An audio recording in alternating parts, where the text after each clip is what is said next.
আমাদের প্রয়োজনের চাইতে পশুর উৎপাদন এবং কি বলে সরবরাহের ব্যবস্থা বেশি আছে। আমাদের পশুর কোরবানির জন্য পশুর চাহিদা হলো 1,07,00,000। হ্যাঁ, সেইখানে 7 লক্ষ, এবং সেইখানে গরু, ছাগল, ভেড়া, বকরি সব মিলিয়ে। এবং আমাদের আমাদের এখানে প্রস্তুত আছে 1,30,00,000 মতো।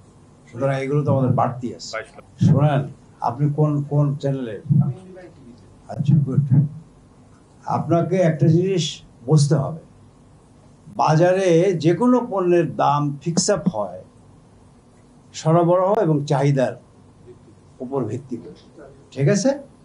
তো আমার দায়িত্ব কি, এই মন্ত্রণালয়ের আমার দায়িত্ব হলো যে প্রয়োজনের তুলনায় সেই সরবরাহের ব্যবস্থা আছে কিনা। আমি তো পরিসংখ্যান দিলাম যে আমরা আরো 22 লক্ষ পশু বাড়তি আছে, উদ্বৃত্ত আছে।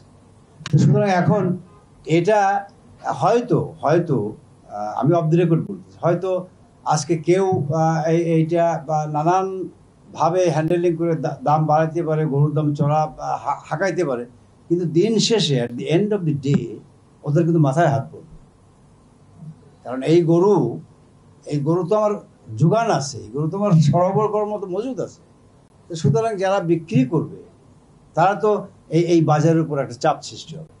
সেই জায়গায় তখন এই যে যারা আজকে কৌশলে বা নানান ছলচাতুরির মধ্যে দাম হাঁকাচ্ছে, ওদের মাথায় হাত পড়তে বাধ্য।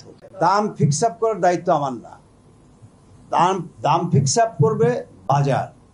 তো আমরা সাধারণত যেটা অর্থনীতির সংজ্ঞায় বুঝি যে সরবরাহ এবং চাহিদার যদি সমন্বয় থাকে তাহলে সেই ক্ষেত্রে বাজারই নির্ধারণ করে থাকে তার বাজার মূল্য।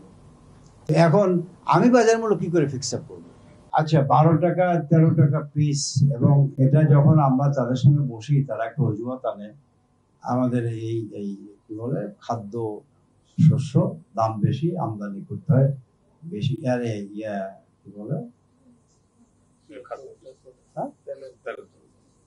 হ্যাঁ, আবার এই ইসের মুরগি এবং ইসের খাদ্য যেটা, তার দাম বৃদ্ধির সাথে সমন্বয় করতে গেলে তার দাম বাড়তে হয়। আমি আমাদের মন্ত্রণালয়ের এই কর্মকর্তাদের নিয়ে একটা বৈঠক করব, এবং তাতে এই ধরনের একটা সিদ্ধান্ত নেব যে এই অজুহাত কোনো অবস্থাতেই গ্রহণযোগ্য হবে না।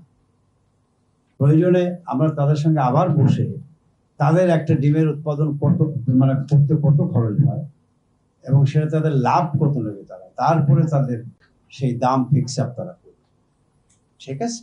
তো এই ব্যাপারে নিশ্চয়ই আমাদের নজরদারি থাকবে, ভাই।